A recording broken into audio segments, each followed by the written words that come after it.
I will introduce you tonight.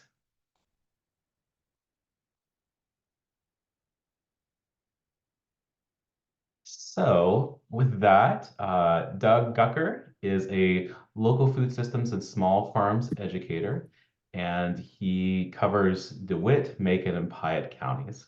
He improves producer profitability and sustainability through demonstration and programming focused on using appropriate management strategies in all aspects of production.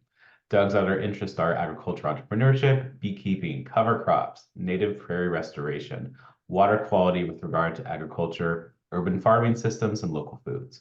His previous work experience includes agricultural technical service representative, small Illinois grain and livestock farmer, and natural resource conservation agronomist. So with that, I turn it over to you, Doug, and thanks for joining us tonight. Well, thank you for having me, Grant. And I guess now, after you read my bio, everyone knows why I don't have any hobbies. I'm too busy doing too many things. So, welcome for joining.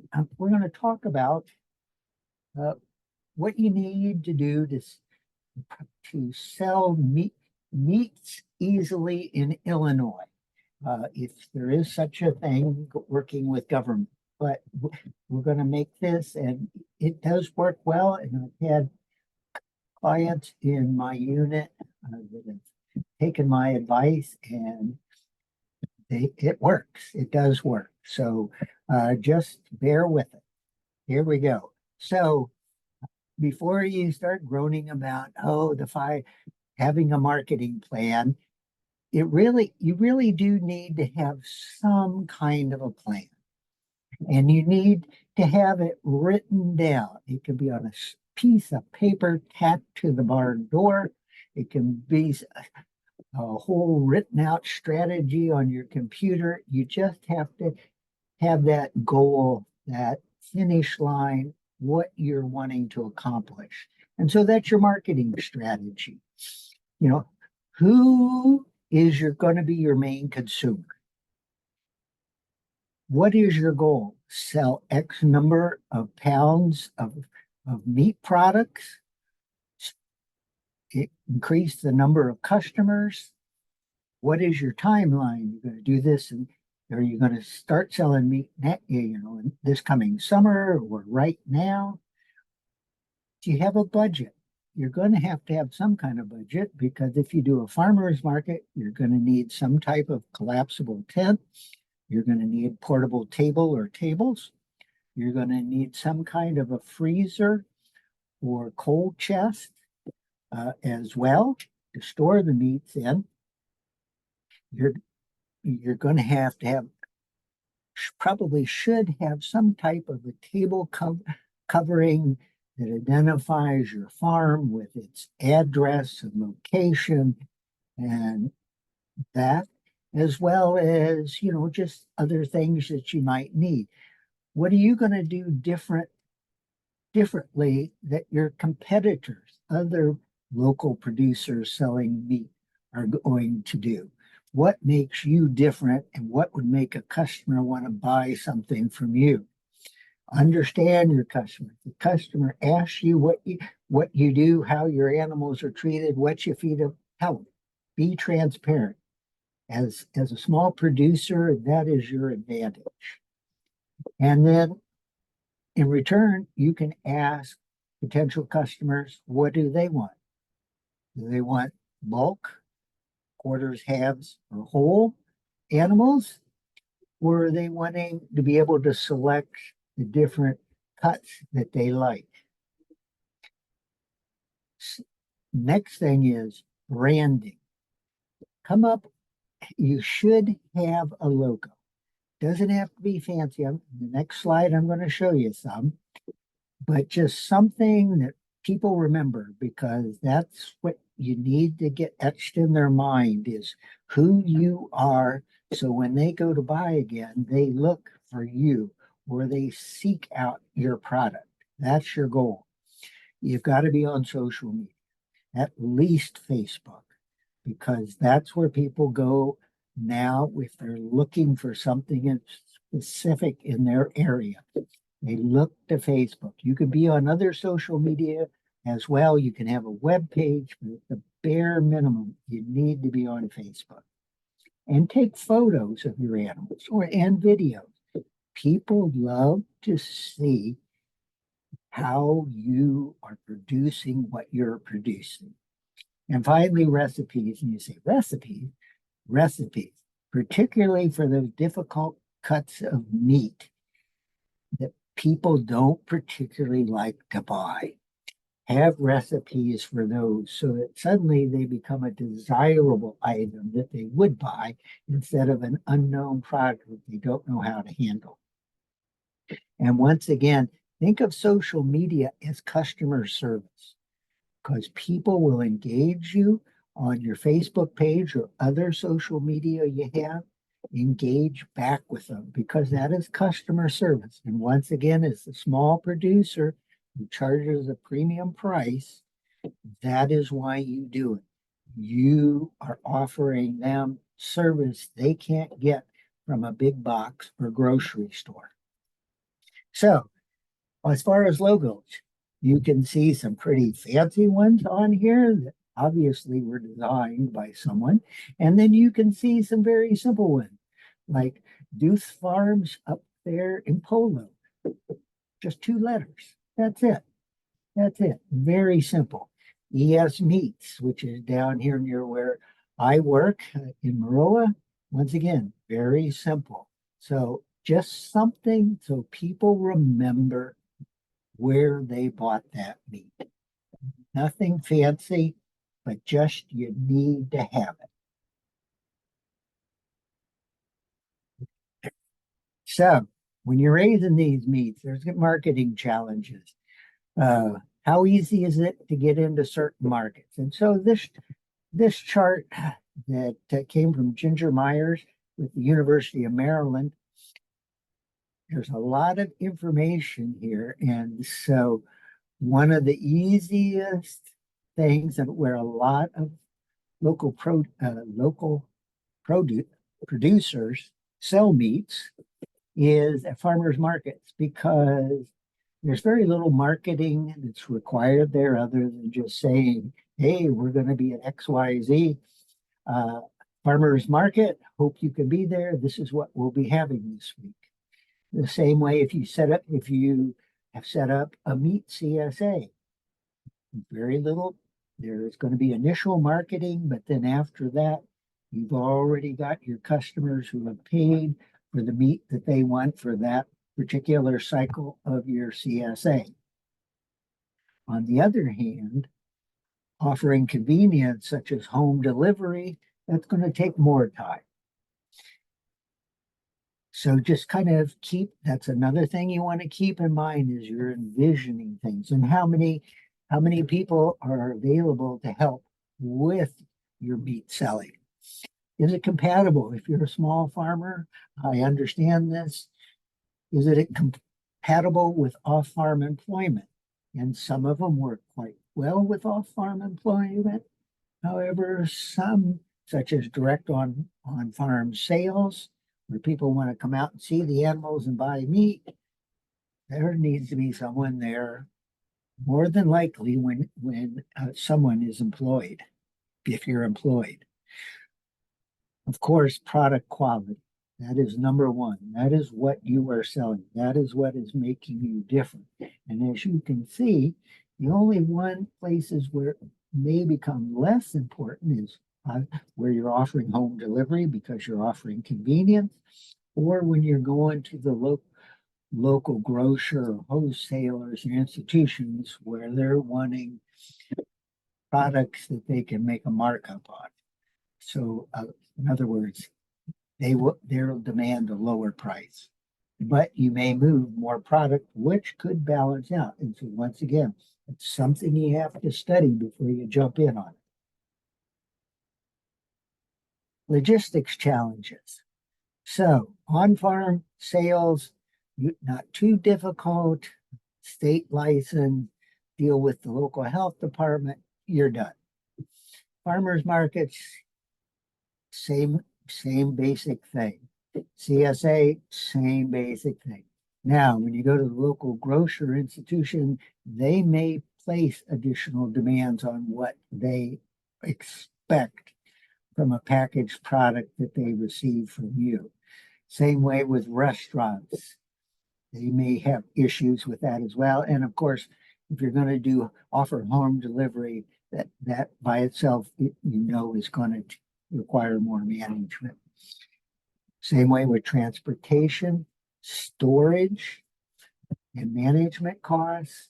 Farmers market, yes, because you're going to have some kind of portable chilling equipment with you. No, actually, freezer equipment.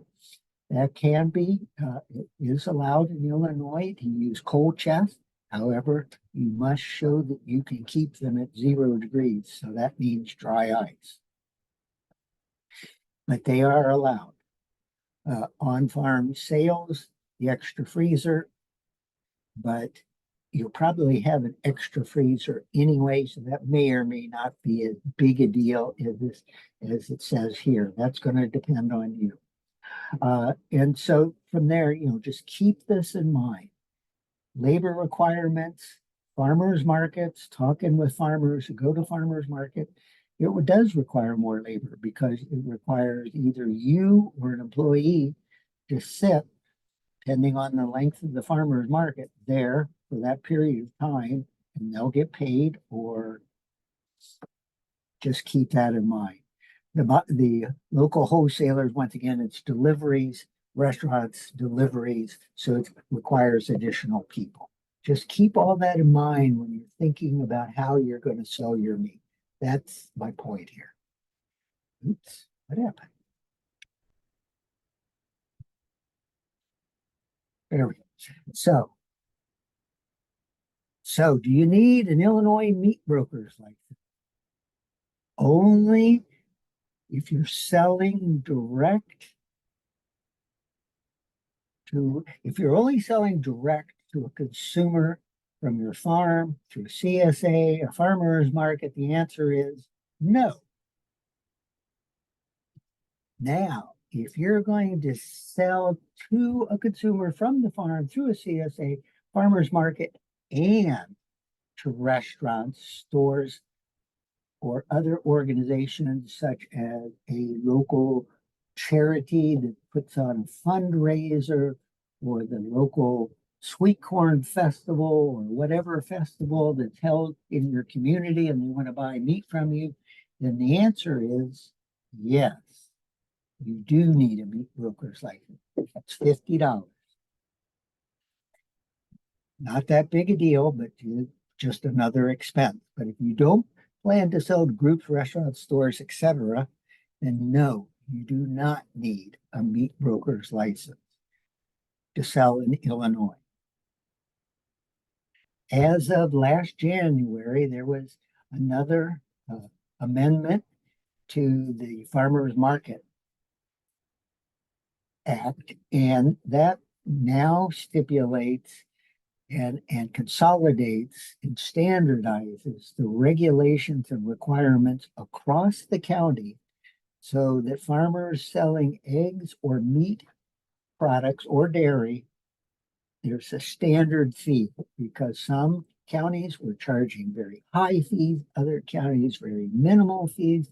Sometimes they were charging a fee to sell multiple products, such as if you had meat and dairy, you had to buy 2 permits, and God forbid, if you also sold eggs, there would be 3 permits. And so it got quite expensive. So this standardized all that, or that's the hope. And now that it's a year in place, most of the bugs have been worked out with getting that information out to the local health departments. So just kind of keep that in mind, that they have reduced those fees and standardized them so that if you sell in multiple counties, this is what will be the maximum. These are all maximum. The maximum permit fee they can charge in each county. Now, if you're selling direct to the consumer processed meats in the state of Illinois, the animal must be slaughtered and processed in a Type 1 licensed meat processing facility. So what does that mean? If it's state inspected, then it can only be sold in the state of Illinois. So if you are planning on selling meat and you live close to one of our border states, and you know you're going to have customers in the nearby state, then you're going to want to be looking for a USDA inspected type 1 processing plant. The funny thing is that the same inspector, whether they're state, whether it's for a state inspection or it's a USDA inspection, will probably still be an Illinois Department of Agriculture meat inspector. However, on certain, if they go to that processing plant certain days of the week to inspect for state, you cannot get USDA inspection on that day. And so that's where you're going to have to, once again, work with your processor, whoever that may be, to make sure that when they make an appointment for you, you get the inspection that you're wanting. For most of us, that'll be a state inspection. However, for some of us that are selling meat, the USDA opens up a lot of opportunities, particularly if you're thinking about selling across state lines or internet meat sales. That's when that becomes very important. So what should your meat label have on it? It should, at the bare bones, it has to show the name and location of the type 1 licensed processor, meat processor. And it should also have your farm's logo and contact information on there, because once again, it promotes repeat sales. Only way that people will remember where they bought this meat. They may remember they bought it from XYZ farmers market, but if there's a couple of purveyors of local meats there, they may forget whether they bought it from you or from the other person.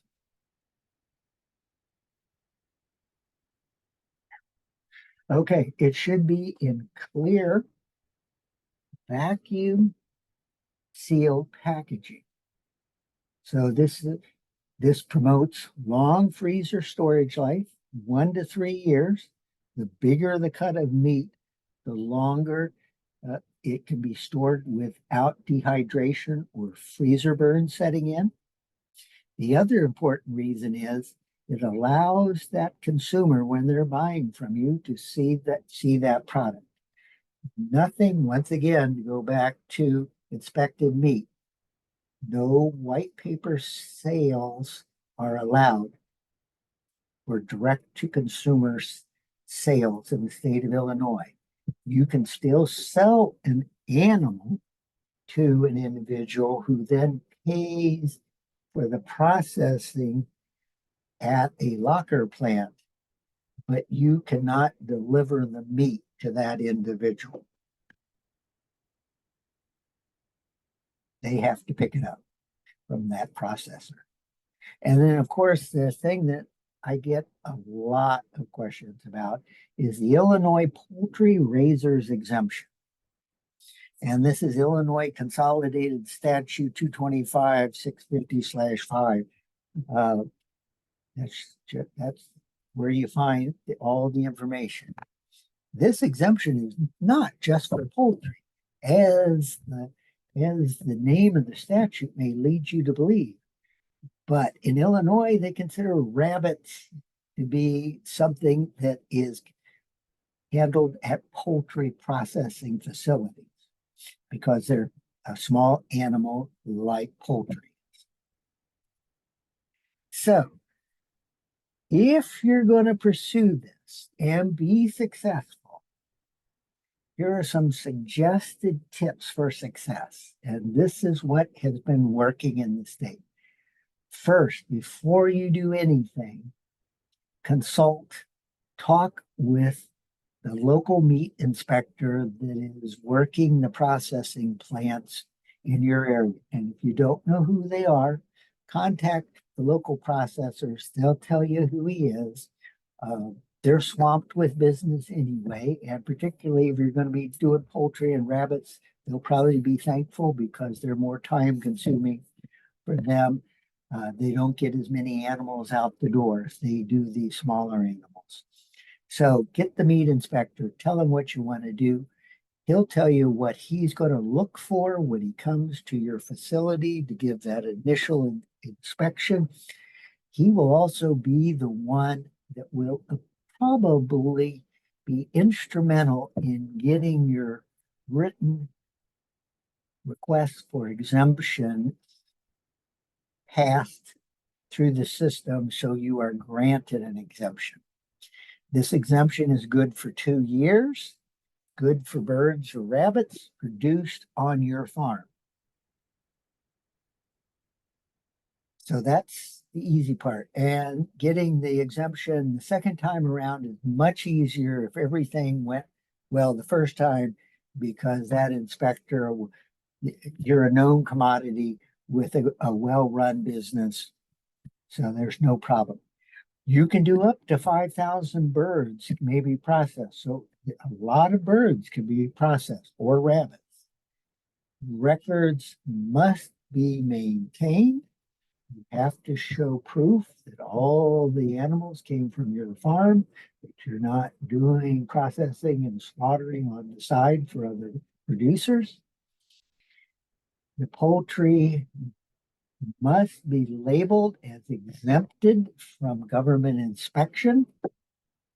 Exempted poultry products must be sold or delivered to the consumer on the premise where the exemption is given. In other words, this is on-farm sales.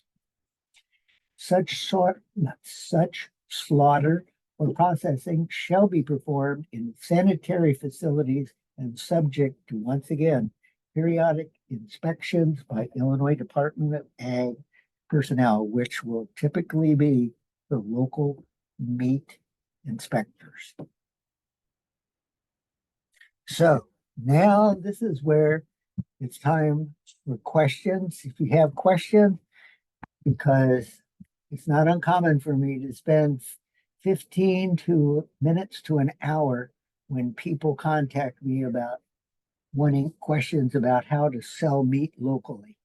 One thing, if you do become a meat, if anyone's interested or pursuing a meat broker, with that, you need to develop a relationship with your local public health department, because they'll want to come out and inspect that you have a separate freezer, that you keep track of the temperatures in your meat storage facility, typically the deep freeze, your designated deep freeze.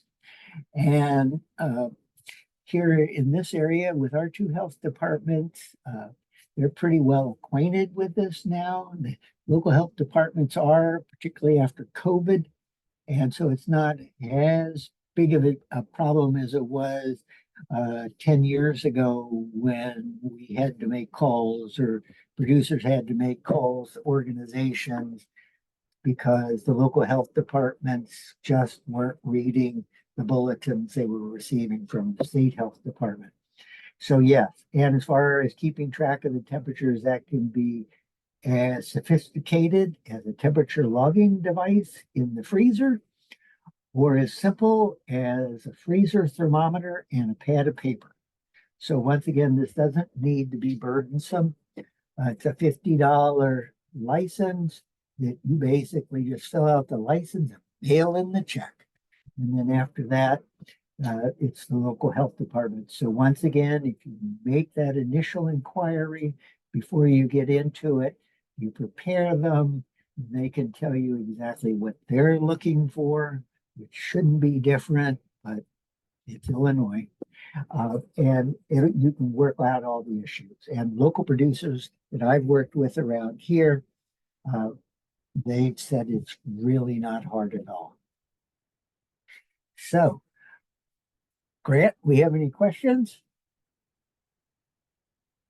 I don't see any in the chat box just yet, so we're gonna certainly open it up for questions now because you're Yeah, exactly right, yes. Doug. When it comes to, some of these uh, rules and regulations, and we present on them an extension, it's sometimes just very matter-of-factly going through, this is what it is, this is how you need to think about it, then giving space for questions. So folks, please Right. ask the questions in the chat box, and we have way more than enough time to go through these tonight.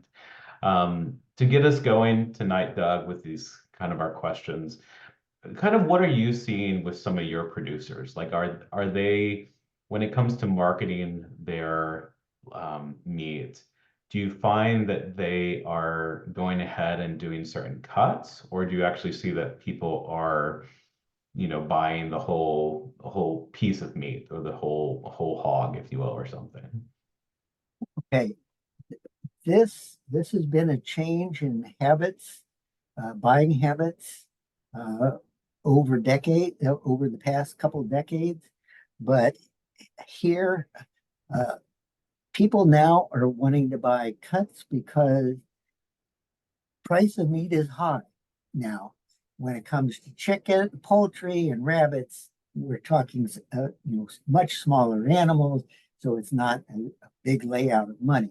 But if we're talking a side of beef, that's a couple 100 pounds or more. A hog, a couple 100 pounds, or up to a couple 100 pounds. And so writing that check, it's a pretty big check. Hmm. And if you have a family with children and lots of expenses, this just may not be possible. And so the trend has been to cuts, and that works really well. Uh, but as some of my producers have told me, the ground meat tend to have plenty of ground meat left over. And so this is where the recipes, we're trying new specialty cuts that would sometimes have been used for ground meat, and then making those cuts available.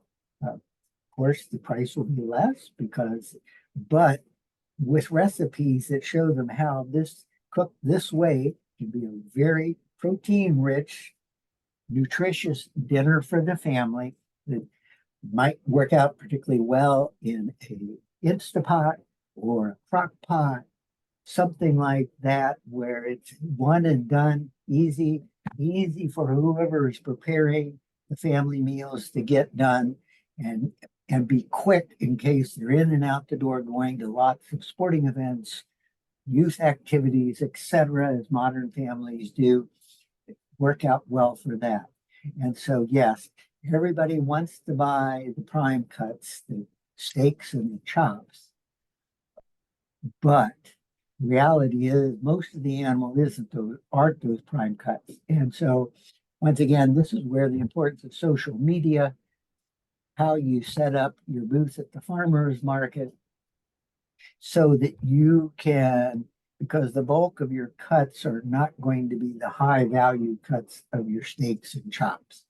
And so that's what everybody thinks of, but you're going to make your money off of selling the whole animal and not just those prime cuts. Because if you are going to be eating all those up on the farm, suddenly that does not become a profitable venture. But yes, it's gone to that. Another trend we're seeing is taking uh, electronic bank transactions, so the EBT machine, because there, my eyes have been opened to the incredible number of people that are getting food assistance. Um, it's quite staggering. Not just because I work in Decatur, but the fact that we're seeing families in our better neighborhoods that are on food assistance, particularly the divorced mother who has the house in the nice neighborhood, but only has uh, an entry level type of position. And so nice neighborhood, but they're on food supplemental assistance. And so that is a real trend I'm seeing, particularly if you get into selling your meat for a year or two, is then going on and getting that EBT machine. And the thing is, there are grants that these machines are at little to no cost. This has continued even after COVID. The other issue, probably one of our biggest issues, to be honest, is getting the meat processed. We And that's a fail. great question that's actually in the chat box. So that will go well. Because Betty was actually asking, she's heard to get lambs processed is often a year wait at a processor. So you don't know how many lambs you'll have in a year. And her kind of follow-up question to this statement is, do you foresee more processors coming online to address this? Okay, well, we have there are two programs, hopefully, that will help with this, but as I've seen with a processor up in the Peoria area that had a fire due to an old compressor over the weekend and the place burnt down. They thought they could get rebuilt in a year, and it has taken them 3 years to get back online because there just aren't stainless steel and the products for slaughter as easy to come by as they used to be before COVID and world conflicts and who knows what else is going on. And so, yes, I think in 5 to 10 years, yes, I think it'll be better. If she is hoping for next year, no. This is something that's going to slowly grow. The governor rolled out a program, particularly for small food processors, where meat processors fall into that category, can apply for grants to expand their capabilities, once again, to grow this industry in Illinois. And so a lot of our local processors uh, just don't have the finances behind them to build a new, bigger plant, to increase capacity. Our other issue is in Illinois, we have very few institutions that teach how meat processing. To become a meat processor, you have to be trained. And so you can't get on the slaughter floor unless you're trained at doing it. And so this is another hurdle we're working through, and it's being addressed. There's a community college, or at least one in the state, that's looking into starting this program up. And so, yes, there's just a lot of things. The local meat processing has been in contraction for 40 years. COVID now has seen there's demand for expansion, and all of our services that were formerly there to help with expansion have contracted as well. And so we're in growing pains. We have growing pains. And so it's coming, but it's going to be years coming because, as I've said, to get a new plant built, 2 to 3 years. Not because they can't get the structure up, but because they're getting all the supplies so they can pass the sanitary inspections. It's taking years to get some of these materials in. This one plant up in the Peoria area, they could not get the hooks to put on the line or they need on the slaughter floor. It took them 9 months to get the hooks because it turns out there's only a few of these suppliers in the entire world. And of course, none are in the United States. We've got a question from Michael. So Michael states, I am used to selling quarters, halves, and wholes to people where they pick it up. So I have to have the processor package and vacuum seal to sell individual cuts direct to consumer or at a farmer's market, question mark. I understand I can sell direct to consumer or at a farmer's market without any license, question mark. What about selling from a website, question mark, even if I only sell to consumers in Illinois? Okay, if you sell only to consumers in Illinois, first of all, it's going to have to be state inspected, no white paper, as I mentioned before, which is clearly marked not for resale, not for resale. But yes, then it should be vacuum sealed because that's going to reduce freezer burn greatly for the consumer who buys it, and it may get stuck at the back of the freezer and they forget about it until lo and behold, they pull it out one day. And if it's in the vacuum seal, it's still going to look good. It's not going to be all white crusty from having the moisture kind of sucked out of it as we get with freezer burn. This is where you're going to have to work with your local processor. Most local processors, at least in my area, I don't have many. I don't have many. I only have two within 50 miles of where I work. They have seen that that's what their local producers are demanding, and their customers are demanding is the vacuum sealed packaging. And so they have all have transitioned to that if they want to keep their bigger producers who are bringing animals in to them on a regular basis. The producers who have this regular relationship with their local processor, they're also the ones that are getting the easier access to available dates to bring animals in. For the new producer, this is where the problem has been with this increased demand for local meat. If they don't have that, I know a local producer who had worked with a local processor for 3 years. When COVID hit, he did not contact that processor until 3 months later. He could not get any of his animals slaughtered at the plant he'd been doing business with for years because all the slots were taken for 18 months. He suddenly was out of the meat sales business.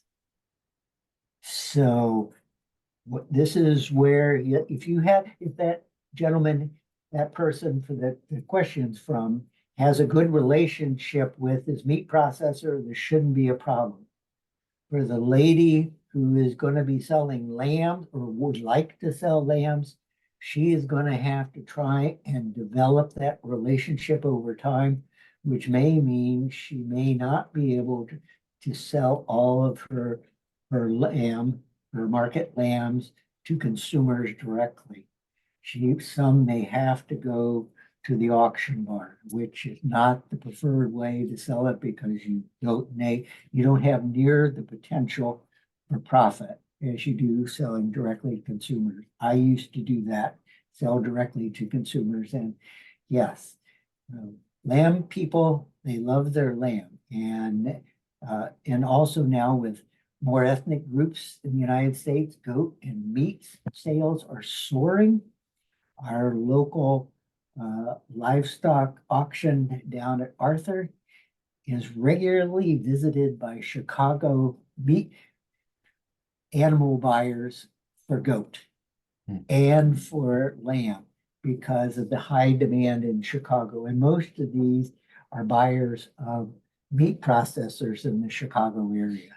And so, yes, but so yeah. So what about, so like in Michael's situation, if he was selling through a website, what sort of license is he looking at here? Is it going to be a meat broker license if consumers are buying from a website, or what would that look like? On the website, if he's selling on a website and they are, say, picking it up at a local farmer's market, or they're buying and paying for it and going to pick it up at the farm, then he gets by with no exemption because he sees that consumer.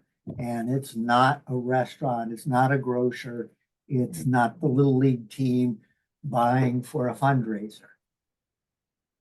If he's going to be selling blanket to people on the internet and shipping to them, then a meat broker's license would be the best route to go, because then he is not responsible for keeping record of that direct to consumer sale and seeing that consumer. Is it, Doug, is it almost recommended to just even have a meat broker license just in case opportunities open up? Like, how quickly could someone add a meat broker license to their operation? As quickly as the Illinois Department of Ag can get it processed. So I would say 6 to 10 weeks, depending how quickly they get it through their system. So it's just the issue of them stamping it and mailing it back to you.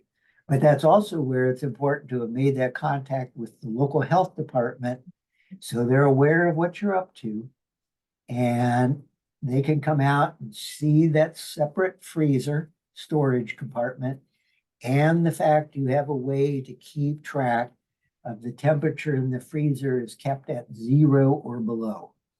And that is the recommended temperature for storing frozen meat is 0, not 29 degrees. It's 0. And so that's why a lot of producers, after they start selling meat for a while, they shift away from using coolers and dry ice, because dry ice is not cheap. So I was thinking about this poultry meat exemption. How commonly do we see this? And further, is there any guidance? Is there best practices? Like, is there anything we could offer to folks that are thinking? Well, by best practices, we're on my previous slide, because this does work. Let's revisit that. Yes, there's a lot of information on here, and there was a lot also on the charts at the beginning, and that's where people can come back and look at it again at the end. But the best practice, if you do not contact whoever is inspecting meat in your area, local meat inspector, ahead of time, your chances of success are 0. Hmm. It does not even get us, it goes directly from opening the envelope to them contacting the local Department of Ag inspectors in that area and saying, hey, are you familiar with ABC Farm? No. Into the trash can. Hmm. You make that contact with one of those inspectors, they're impressed, you impress, and you impress them with the fact that you will make whatever modifications are needed so you can do the processing of meat in a sanitary facility. It goes right through, because that inspector will even show up periodically and see how progress is going. How close do you think you are to being ready for me to inspect you?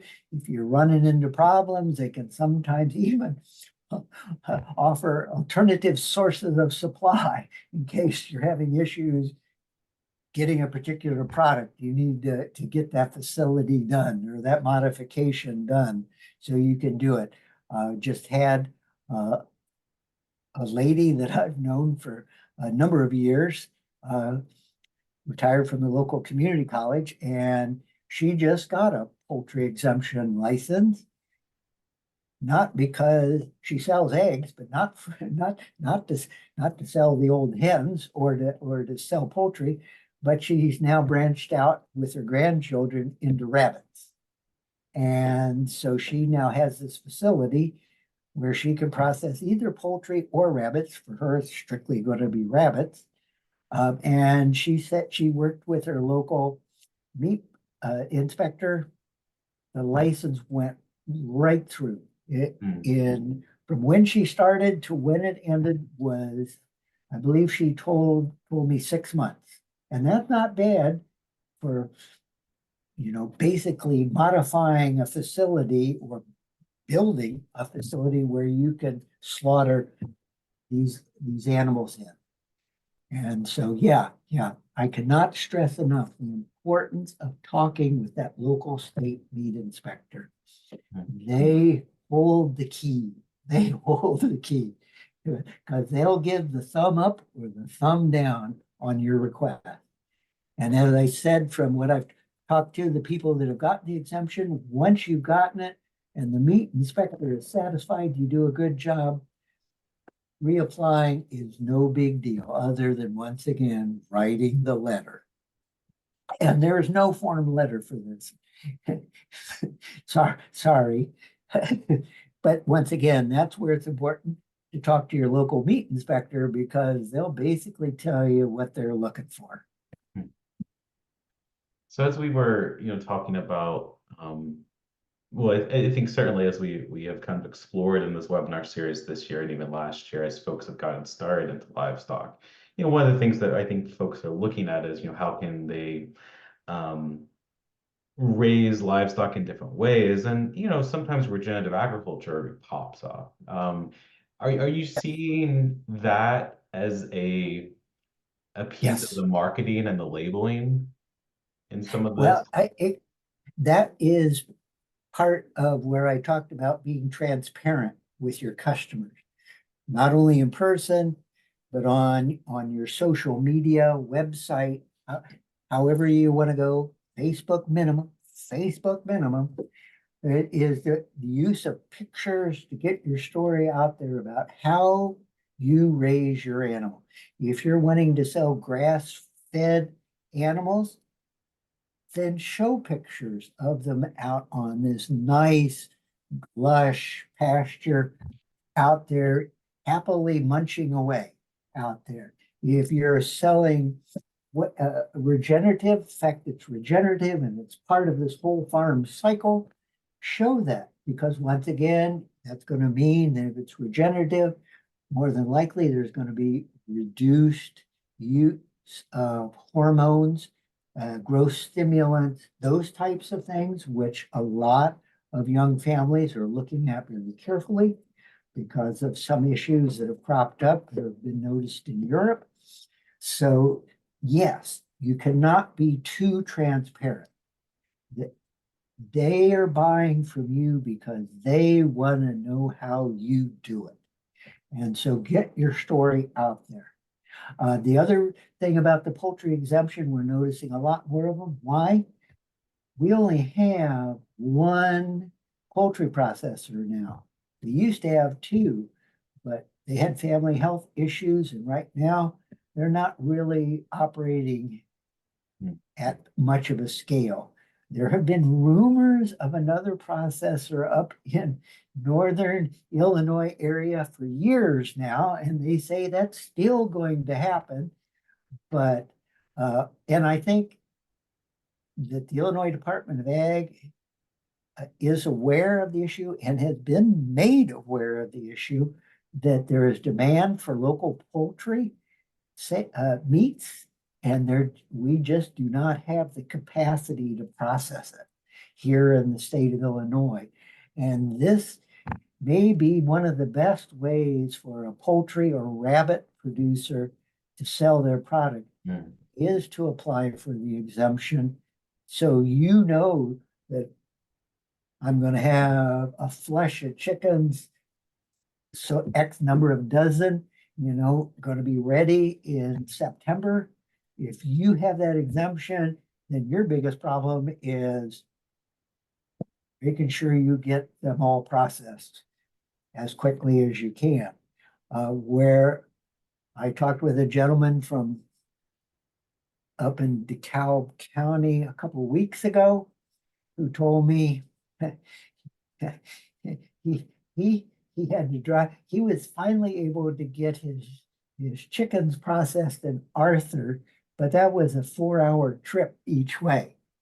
And so he was wondering if there were any other processors, and I said, not at this time. And so he then inquired about the exemption and what it took. And so, yes, this is why people are looking into this. It's just the necessity that if they want to sell their poultry chickens, ducks, geese, whatever, or rabbits, this may be their only opportunity. Or they work with the arthropod poultry processors and secure that open space whenever it is in the future, and then work backwards then on when they get their eggs from the hatchery, etc. Betty And had go had ahead. a question here. She's seen processors in Indiana that are available, and sometimes we see it also like in Wisconsin and other states. How can you sell across the state lines? How does that kind of piece work? That that would require it can be processed yes, it can be processed there, but it must bear a USDA inspection stamp.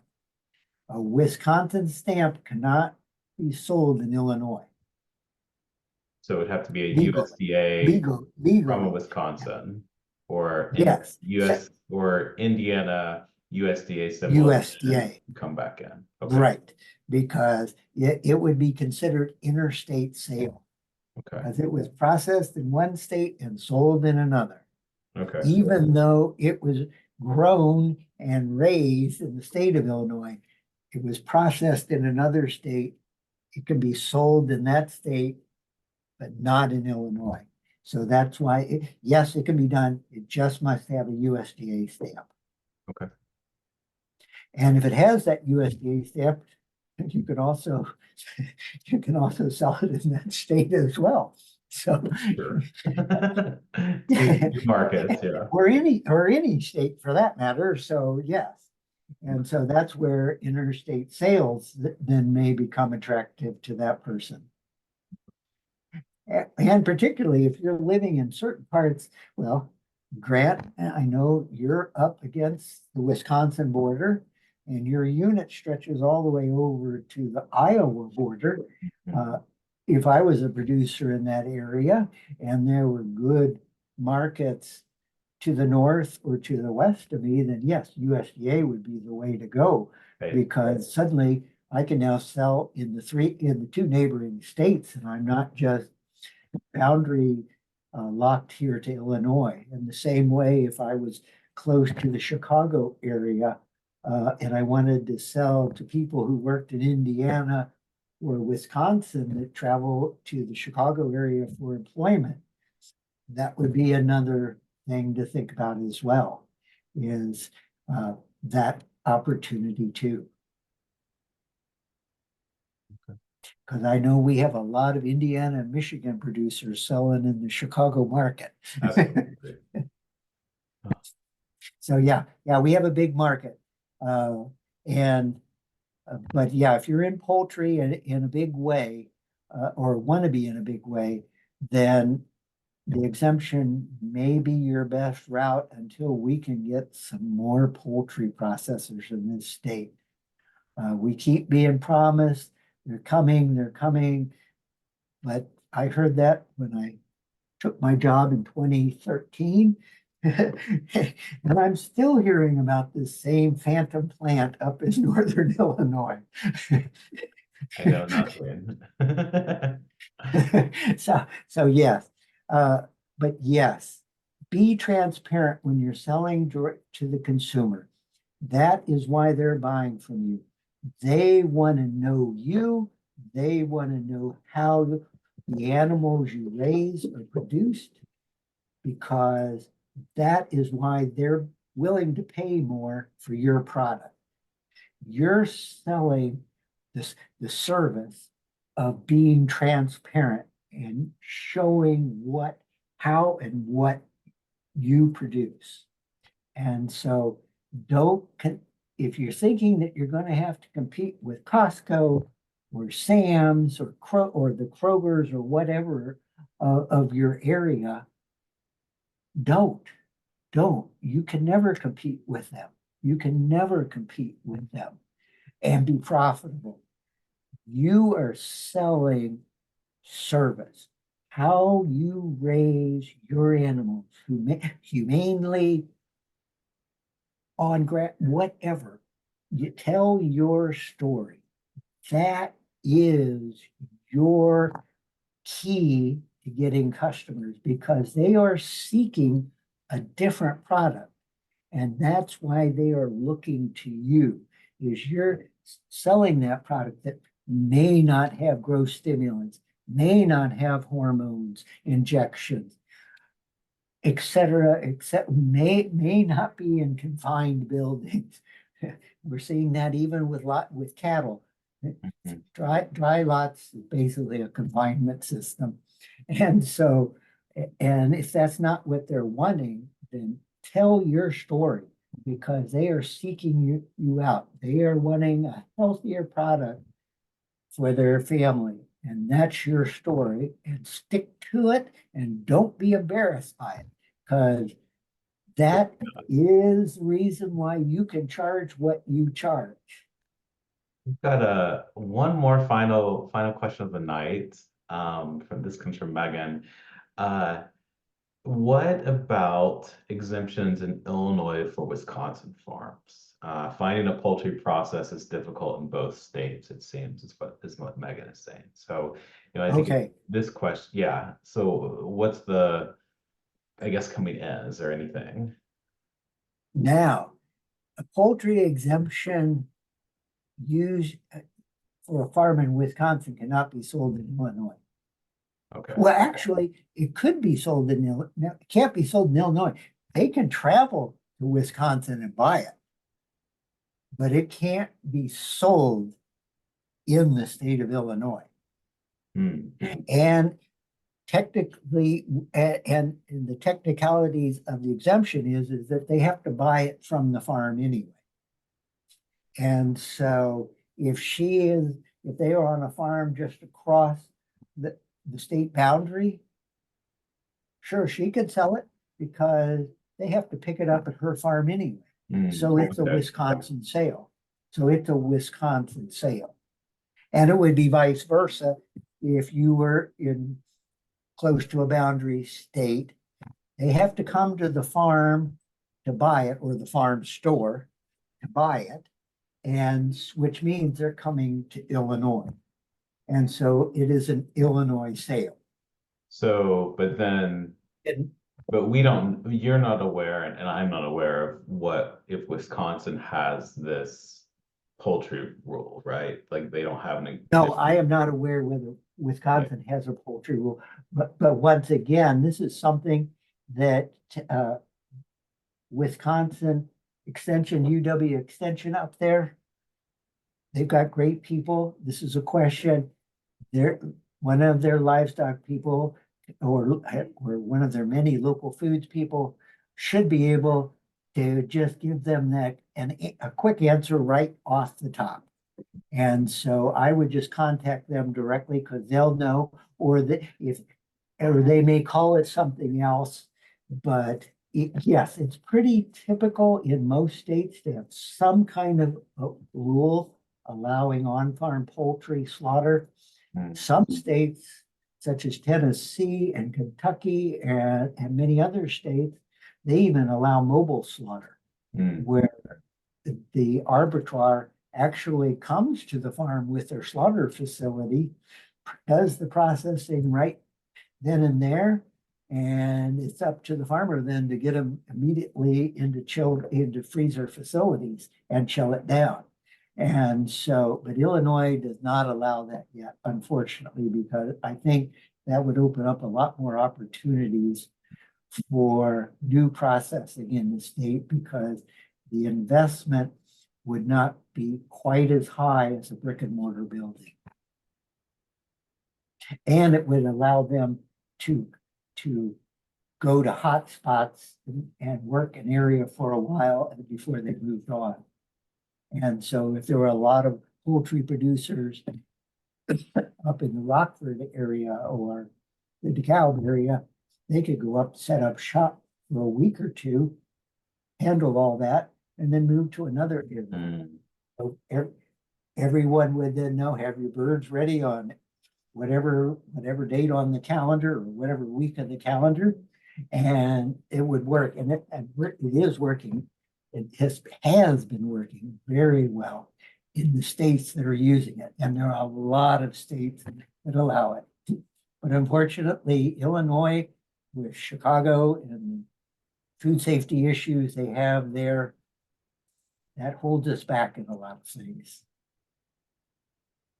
Well, Doug, I really appreciate your wealth of knowledge and experience on this topic because I think it just really complements what we're really trying to achieve with this web.